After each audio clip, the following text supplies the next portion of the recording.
इस वर्ष छात्र संघ चुनाव होने चाहिए या नहीं होने चाहिए?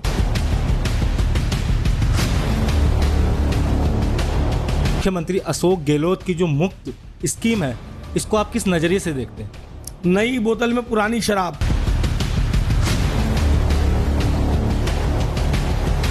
सर, जिस तरह की राजस्थान की कांग्रेस में जो धड़ेबंदी देखी जा रही है, वही धड़ेबंदी भाजपा, अजमेर भाजपा में भी है, इस पे आपकी क्या राय है?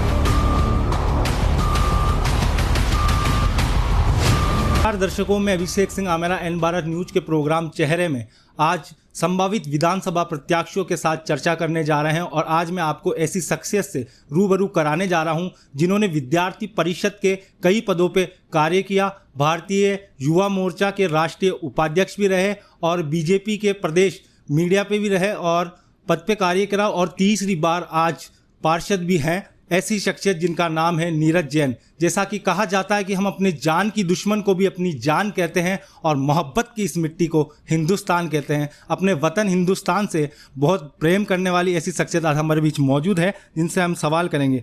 सर, आपसे पहला सवाल मेरा यही है कि परिवर्तन संसार का नियम है, आपको क्या लगता है कि भाजपा को इस बार परिवर्तन करना चाहिए? देखिए, तो संगठन तय करने वाला है। भारतीय जनता पार्टी लगातार नित नए जो प्रयोग करती है और पार्टी की रीति नीति पे चलते हुए हमेशा इस प्रकार का उन्होंने प्रयास किया है और इन प्रयासों के अंदर परिवर्तन का आपका जो उद्देश्य या हेतु है, तो मुझे लगता है कि ये पार्टी को अपने स्तर पर तय करना है कि किस प्रकार की स्थिति परिस्थिति राजस्थान की रहती है। विधानसभा चुनाव जो हमारे सन्निकट है और आगामी चुनाव में 2/3 बहुमत के साथ हम सरकार बनाएं, इस प्रयास में जो भी सर्वोचित होगा, जो उचित होगा, वो करने का प्रयास भारतीय जनता पार्टी करेगी। सर, अब अभी कुछ विगत दिनों से ये देखने को मिल रहा है कि जो दोनों विधानसभाएं उत्तर और दक्षिण, उनके विधायकों के खिलाफ उनके मतदाताओं का, वहाँ के रहने वालों का विरोध जाहिर किया जा रहा है। उसको देखते हुए क्या पार्टी इस बार इन्हें टिकट देगी? देखिए, इस पर मैं कोई टिप्पणी नहीं करना चाहूँगा। विरोध और समर्थन निश्चित रूप से वहाँ की परिस्थिति पर निर्भर करता है कि किस प्रकार से जनहित में, जनता के काम में हमारे विधायकगण, हमारी पार्टी, हमारा संगठन लगातार काम करता रहा है, हमारे महापौर लगातार काम करते रहे। लेकिन कहीं ना कहीं छोटा मोटा विरोध और इस प्रकार का किसी न किसी बात पे, हर बात पर जनता सहमत हो या हर बात का समर्थन का जरूर नहीं है। कहीं ना कहीं छोटा मोटा कोई ऐसा विरोध हुआ होगा तो उस विरोध का कोई औचित्य नहीं है, क्योंकि जनता के प्रतिनिधियों के नाते आपको इस पार और उस पार दोनों बातों को सुनना होता है और जनहित में जो फैसला होता है उसके साथ खड़ा होना पड़ता है। अच्छा सर, जो आना सागर, मतलब अजमेर को एक स्मार्ट सिटी कहा जाता है, आना सागर मामले में एनजीटी का फैसला आया और आपको क्या लगता है कि जिन अधिकारियों ने इनके साथ खिलवाड़ किया उनके खिलाफ क्या एफआईआर दर्ज होनी चाहिए, क्योंकि अजमेर को एक तरफ स्मार्ट सिटी भी बोला जा रहा है? देखिए, देश के प्रधानमंत्री नरेंद्र मोदी जी का जो विजन था कि 100 शहर देश के स्मार्ट सिटी बने, उसमें अजमेर भी उनके प्राथमिकता पे रहा। उनका विजन था कि अजमेर स्मार्ट बने। अजमेर एक सुंदर शहर है और पुराना प्राचीन शहर है, उसकी सुंदरता में चार चांद लगे, ब्यूटिफिकेशन हो, यहाँ का ड्रेनेज सिस्टम अच्छा हो, सीवरेज सिस्टम अच्छा हो, 24/7 हर व्यक्ति को पानी मिले और शहर का डेवलपमेंट इस प्रकार से हो कि आने वाले भविष्य में अजमेर एक अपने आप में एक अनूठा और सुंदर शहर बन करके उभरे। और निश्चित रूप से केंद्र सरकार के और मोदी जी के इस पर उन्होंने जब स्मार्ट सिटी घोषित किया तो उसको लेकर के जो आर्थिक जो व्यवस्थाएं करनी थी वो केंद्र सरकार ने की। लेकिन राजस्थान में कांग्रेस की सरकार आने के बाद लगातार जो स्मार्ट सिटी के जो काम थे, जो पुरानी जो तय जो निर्णय थे, उन निर्णयों को बदल दिया गया और उस पैसे का दुरुपयोग हुआ कि स्मार्ट सिटी में पाथवे बनना चाहिए था। आना सागर झील चारों तरफ से खुली हुई थी, उसके कारण से कई चीज़ें होती थी, वहाँ कई कब्जे होते थे, कुछ अवैध निर्माण हो जाते थे और 2014 के अंदर आना सागर झील को लेकर नो कंस्ट्रक्शन जोन हाईकोर्ट के डायरेक्शन का डिक्लेयर हो गया। उसके बाद में स्मार्ट सिटी में इसमें पाथवे बनने का एक निर्णय हुआ, तो लेकिन वो पाथवे जैसा बना वो सीधे सीधे कहीं ना कहीं भूमाफियाओं को और ठेकेदारों को फ़ायदा पहुंचाने के लिए उस पाथवे को बनाया गया। जगह जगह उस पाथवे को, क्योंकि आना सागर के चारों ओर बनना था, इसको बीच में कई जगह ज़मीनों को छोड़ते हुए, कहीं जहाँ कोर्ट के स्टे हैं उन ज़मीनों के ऊपर से ही उस पाथवे को बना दिया गया, जिसका एनजीटी के अंदर जो शिकायत हुई उस पर एनजीटी ने कड़ा ऐतराज़ जताते हुए उसको तोड़ने का निर्णय लिया। इस प्रकार डूब क्षेत्र जो था, वेटलैंड था, वो उसमें भी 7 वंडर बना दिए गए, कई लेक फ्रंट बना दिया गया।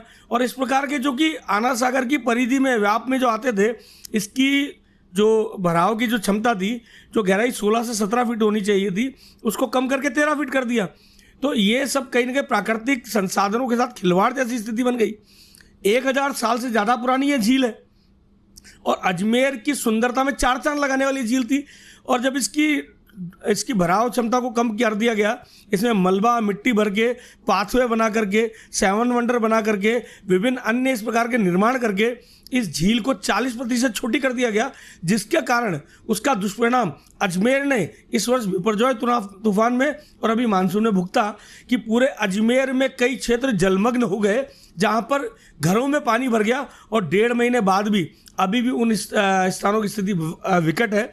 वहाँ लोगों को घरों में पानी भरा हुआ है, लोग हैरान और परेशान हैं, चाहे वो डिफेंस कॉलोनी हो, ब्रह्मपुरी हो, मतलब आप देखिए आना सागर लिंक रोड सबसे पॉश कॉलोनी है, इसमें भी घरों में पानी भर गया, से लेकर के आम का तालाब से लेकर और तोपदड़ा क्षेत्र से लेकर के, और हमारे जो कच्ची बस्तियाँ हमारी दक्षिण में जो बस्तियाँ गई हैं जो कि एस्केप चैनल के किनारे बसी हुई हैं, उनमें घरों में आज तक पानी निकालने की समस्या हो रखी है। तो निश्चित रूप से एनजीटी के नियमों का प्रकृति के संसाधनों के साथ जो छेड़छाड़ किया, एनजीटी का जो निर्णय हुआ, वो इस बात को प्रमाणित करता है कि अधिकारियों, ठेकेदारों, भूमाफियों की साठगांठ के कारण से ये दुष्परिणाम अजमेर को भुगतना पड़ा। और एनजीटी का जो निर्णय है वो लागू होता है तो मैं उसका स्वागत करता हूँ। और जो गलत निर्माण हुए हैं उनको हटाया जाना उचित रहेगा, और यही अजमेर के और अजमेर की जनता के हित में। सर, जिस तरह की राजस्थान की कांग्रेस में जो धड़ेबंदी देखी जा रही है, वही धड़ेबंदी भाजपा, अजमेर भाजपा में भी है, इस पे आपकी क्या राय है? देखिए, मुझे लगता है कि आपकी जानकारी ठीक नहीं है। राजस्थान कांग्रेस तो कांग्रेस है कहाँ, ये सोचने का विषय है। 3.5 साल उनके अध्यक्ष को बने हुए हो गए, प्रदेश अध्यक्ष को, वो अपने जिलाध्यक्ष अभी तक नहीं बना पाए। अजमेर बिना कांग्रेस के संगठन के चल रहा है और राजस्थान के कमोबेश सभी जिलों की स्थिति ऐसी है, जबकि भारतीय जनता पार्टी जो कि संगठन की रीति नीति पे काम करने वाली पार्टी है और बूथ आधारित कैडर बेस्ड पार्टी है, हमारे यहाँ पर 3.5 साल में दूसरा अध्यक्ष आकर अपना कार्यकाल का एक बड़ा समय पूरा कर चुका और संगठन को नीचे बूथ लेवल तक हम ले आ चुके। पन्ना प्रमुखों तक की हमारी जिम्मेदारी तय हो गई और बूथ सम्मेलन, बूथ विजय संकल्प सम्मेलन हमारे हो रहे हैं, जबकि कांग्रेस अभी तक आपस में लड़ने भिड़ने और धड़ेबंदी में ही गुम है। कोई सचिन पायलट ग्रुप में घूम रहा है, कोई अशोक गहलोत ग्रुप के रूप में घूम रहा है, लेकिन संगठन कहीं नज़र नहीं आ रहा। और सरकार की भी स्थिति ऐसी है, आज राजस्थान जिस प्रकार से जिस दोराहे पे लाकर के खड़ा कर दिया है युवाओं को, किसानों को, महिलाओं को, और राजस्थान का युवा बेरोजगारी से त्रस्त है। 50 लाख से ज़्यादा युवा बेरोजगार बैठा है। किसानों के 19,000 किसानों की ज़मीनों की कुर्क कर ली गई। महिलाओं के साथ जिस प्रकार अत्याचार और दुष्कर्म की घटनाएं लगातार राजस्थान में हो रही हैं, राजस्थान अपराधिस्तान बनता जा रहा है, राजस्थान रेपिस्तान बनता जा रहा है। इसी स्थिति में भारतीय जनता पार्टी अकेला विकल्प है जो कि आने वाले चुनाव में 2/3 बहुमत के साथ सरकार बनाकर जनहित के कार्य को आगे बढ़ाएगी। यदि इस बार भाजपा आपको प्रत्याशी के रूप में उत्तर विधानसभा से मैदान में उतारती है तो आप किन मुद्दों के साथ जनता के समक्ष जाएंगे और ऐसे कौन से कार्य हैं आपकी नज़र में जो सबसे पहले होने चाहिए विकास के? मैं पार्टी का एक अदना सा कार्यकर्ता हूँ। ये मेरे लिए गर्व और गौरव की बात है, सम्मान की बात है। पार्टी ने मुझे मैं छात्र राजनीति से आता हूँ। छात्र राजनीति करते हुए, विद्यार्थी परिषद में काम करते हुए, विद्यार्थी परिषद का राजस्थान के प्रदेश मंत्री जैसे जिम्मेदारी को मैंने निभाया। और राजस्थान भर में जो विगत जो 1998 की जो कांग्रेस सरकार थी, अशोक गहलोत की सरकार थी, उसके अलावा कई बड़े आंदोलनों को मैंने लीड किया, नेतृत्व दिया, जिसमें कंप्यूटर घोटाला, कंप्यूकॉम घोटाला जो था उसको लेकर के राजस्थान भर में जो प्रदर्शन हुए, जिसमें गहलोत सरकार को झुकना पड़ा। उसके बाद जो धर्मेंद्र मेघवंशी हमारे गवर्नमेंट कॉलेज के प्रेसिडेंट थे, उनकी हत्या के बाद में जो जिस प्रकार से उनकी थाने में उनके साथ मारपीट करके उनको मार दिया गया, उसके खिलाफ प्रदर्शन हमने किया।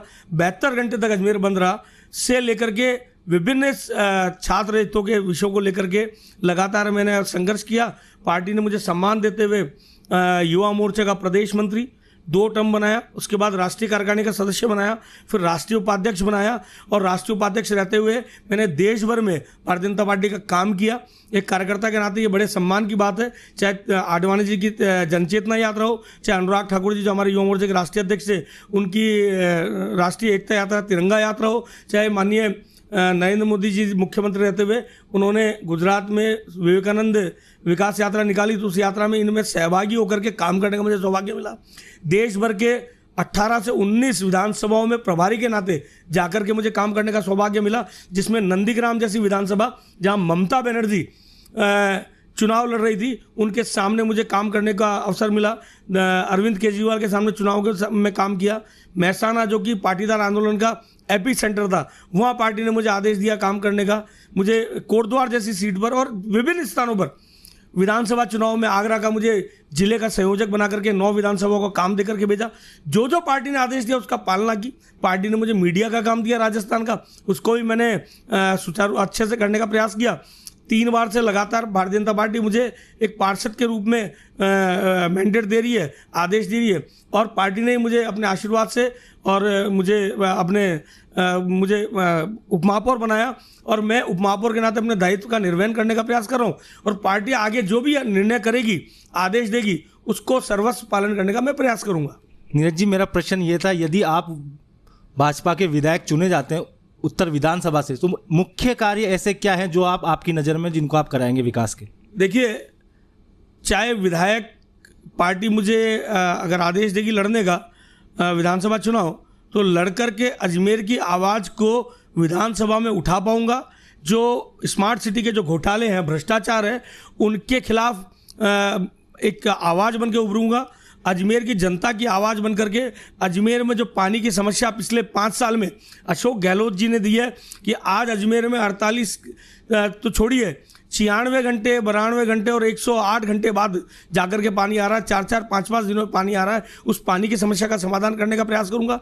और अजमेर का जो JLN हॉस्पिटल है, उसकी जो बिगड़ी हुई स्वास्थ्य व्यवस्था है, उनको सुधारने का प्रयास करूंगा। और सबसे महत्वपूर्ण, अजमेर एजुकेशन सेंटर रहा है, अजमेर शिक्षा की नगरी कहा जाता था, आज उसका वो ताज छिन गया है। आज बोर्ड ऑफिस और RPSC जो कि शिक्षा के मंदिर हुए करते थे, वो इस राजस्थान सरकार की भ्रष्टाचार की भेंट चढ़ गया। युवाओं के पेपर लीक के मामले RPSC और बोर्ड के अंदर रीट के पेपर घोटाले के कारण से इनके बोर्ड के चेयरमैन को बर्खास्त करना पड़ा और RPSC के मेंबर को इन्होंने गिरफ्तार करना पड़ा। तो युवाओं के भविष्य के साथ जो खिलवाड़ हुआ है, इसको लेकर के मैं आवाज़ उठाऊंगा। और साथ ही अजमेर में शिक्षा की नगरी का जो ताज है, वो वैभव है, वो वापस लाने का प्रयास करूंगा। और अजमेर में एक जो सबसे बड़ी समस्या है कि अजमेर के युवा के रोजगार के लिए कोई भी भविष्य नज़र नहीं आता। वो अपने शिक्षा दीक्षा पूरी करने के बाद क्या रोजगार अजमेर में करें। अजमेर धार्मिक नगरी है, अजमेर एक टूरिस्ट पॉइंट है, इसके आधार पे कोई रोजगार यहाँ पर डेवलप करने का प्रयास करने की कोशिश करूँगा। साइबर सिटी इसको बनाने का प्रयास करेंगे कि किस प्रकार से अजमेर के युवाओं को रोजगार मिले, उनको लेकर के इस प्रकार के इस इंडस्ट्रीज यहाँ पे डेवलप हो, ड्राई इंडस्ट्री जिसमें पानी की आवश्यकता नहीं पड़े, और वो इंडस्ट्रीज यहाँ पर युवाओं को रोजगार दे पाए, अजमेर के युवा अपना भविष्य अजमेर में ही बना पाए। ये मेरा ड्रीम प्रोजेक्ट है, मेरा विज़न है कि अजमेर को इसकी सबसे ज़्यादा आवश्यकता है, वो करने का मैं प्रयास करूँगा। अच्छा नीरज जी, मेरा आखिरी सवाल ये था, मुख्यमंत्री अशोक गहलोत की जो मुफ्त स्कीम है, इसको आप किस नज़रिए से देखते हैं? माले मुफ्त दिले बेरहम। जनता का पैसा 4.5 साल तो जनता के विकास में खर्च नहीं किया, जनता को कोई राहत नहीं दी। 4.5 पौने 5 साल में राजस्थान अपराध में नंबर 1 हो गया, दलित अत्याचार में नंबर 1 बनने की ओर अग्रसर हो गया, महिला अत्याचार में नंबर 1 हो गया, दुष्कर्म की घटनाएं राजस्थान में नंबर 1 है। सबसे महंगी बिजली अशोक गहलोत जी ने राजस्थान में दी हुई है, सबसे महंगा पेट्रोल राजस्थान में है। राजस्थान की जो जनता है, क्योंकि जब ये सत्ता में आए थे तो कहा था युवाओं को रोजगार देंगे, 27 लाख युवा हुआ करते थे उस समय, आज 50 लाख से ज़्यादा की संख्या क्रॉस कर गई है। तब उन्होंने कहा था बेरोजगारी भत्ता देंगे, महिलाओं को सम्मान देंगे, किसानों को का जो कर्जा वो माफ़ करेंगे। उन्होंने एक भी वादा पूरा नहीं किया। और राजस्थान आज जिस प्रकार की हालत में खड़ा है, एक दीनहीन स्थिति में राजस्थान को लाके खड़ा कर दिया। विकास का जो पहिया वसुंधरा जी की सरकार में, भाजपा सरकार में चलता था, वो रुक गया है। और उसके बाद इन्होंने 4.25 साल केवल मात्र सचिन पायलट हटाओ अपनी सत्ता बचाओ जो अभियान चलाया, तो उसको अपने को राहत देने के लिए, अपने बेटे को आगे बढ़ाने के लिए, अपने विधायकों को खुश करने के लिए राजस्थान की जनता का लहू चूसा इन्होंने। अब क्योंकि सरकार इनको जाती हुई दिख रही है, पिछली बार 19 आए थे, शायद उससे भी कमाने की स्थिति बनती दिख रही है, तब इन्होंने राहत देने के नाम पर जो ढकोसला किया है, महंगाई राहत कैंप लगाकर फ्री बिजली देंगे, पशुधन को पैसा देंगे, सिलेंडर पर क्या कहते हैं सब्सिडी देंगे। अरे भाई, ये उज्ज्वला जो है वो मोदी जी ने दिया, तब आप सब्सिडी की बात कर पा रहे हैं। उस सब्सिडी में भी 200 रुपये केंद्र सरकार दे रही है। केंद्र की हमारी भामाशाह योजना थी, केंद्र की आयुष्मान योजना, उसको चिरंजीवी के नाम पर देने की कोशिश कर रहे हैं। पुरानी नई बोतल में पुरानी शराब कहावत जिसको कहते हैं, इन्होंने केवल मात्र योजनाओं का नाम बदला है। योजनाएं केंद्र सरकार की, पैसा केंद्र सरकार का। केंद्र सरकार गरीब कल्याण अन्न योजना में जो अन्न दे रही थी, लोगों को राशन दे रही थी, उसका ही नाम इन्होंने बदल दिया। तो इन्होंने कुछ दिया नहीं है, उल्टा बिजली माफ के नाम पर लोगों की जेब साफ कर ली। जिनके घरों के बिल 500 रुपये आते थे, उनके 2-2 हज़ार 4-4 हज़ार के बिल आ रहे हैं। और उसके बाद ये कह रहे हैं कि बिजली में मैं राहत दूंगा। तो इनकी राहत उसी प्रकार की है जैसे ऊँट के मुंह में जीरा, और उसके बाद भी हमारा मुख्यमंत्री हीरा इस नारे को गुंजायमान कर रहे हैं। जनता सब जानती है, और आने वाले इस विधानसभा चुनाव में ये जितने पिछली बार थे उससे भी आधे विधायक कांग्रेस के चुन करके जाएंगे, ऐसा जनता ने निश्चय कर लिया है। नीरज जी, आप खुद एक छात्र नेता रहे हैं, छात्र राजनीति से आज आप इस मुकाम पे पहुंचे हैं, तो आपको क्या लगता है कि इस वर्ष छात्र संघ चुनाव होने चाहिए या नहीं होने चाहिए? देखिए, छात्र संघ चुनाव किसी सरकार का पैरामीटर तय करने का एक माध्यम है कि राजस्थान का युवा किस प्रकार से क्या सोचता है। तो राजस्थान में जिस प्रकार बेरोजगारी बढ़ी है, युवाओं के हितों पे कुठाराघात हुआ है, 19 से ज़्यादा पेपर लीक हुए हैं, उनको कहीं पर भी रोजगार की कोई व्यवस्था नज़र नहीं आती, और युवा आक्रोशित है, कुंठित है, पीड़ित है। उनके आक्रोश का इजहार इस छात्र संघ चुनाव में होता हुआ इनको दिख रहा था। इसलिए क्योंकि और वो उस चुनाव में अगर इनकी कांग्रेस की जो संगठन है एनएसयूआई हारती, तो इनका पैरामीटर जनता के सामने आ जाता। ये टेम्परामेंट चेक करने की एक मशीन मान लीजिए, थर्मामीटर मान लीजिए, तो निश्चित रूप से उनकी हार इस सरकार को जाने के कगार पे लाके खड़ी कर देती। इससे बचने के लिए जनता के बीच में इसका जवाब न देना पड़े, इसलिए उन्होंने जानबूझ करके छात्र संघ चुनाव को निरस्त करके युवाओं के मन की जो पीड़ा उसको जाहिर नहीं होने देगा, एक कुत्सित षड्यंत्र और प्रयास किया है। दर्शकों, ये हमारे साथ थे संभावित भाजपा के प्रत्याशी उत्तर विधानसभा से, जिन पे हमने विकास मुद्दों को लेकर चर्चा की। हमारे प्रोग्राम चेहरे में ऐसे ही संभावित प्रत्याशियों के साथ और चर्चा करते रहेंगे। जय हिंद, जय भारत।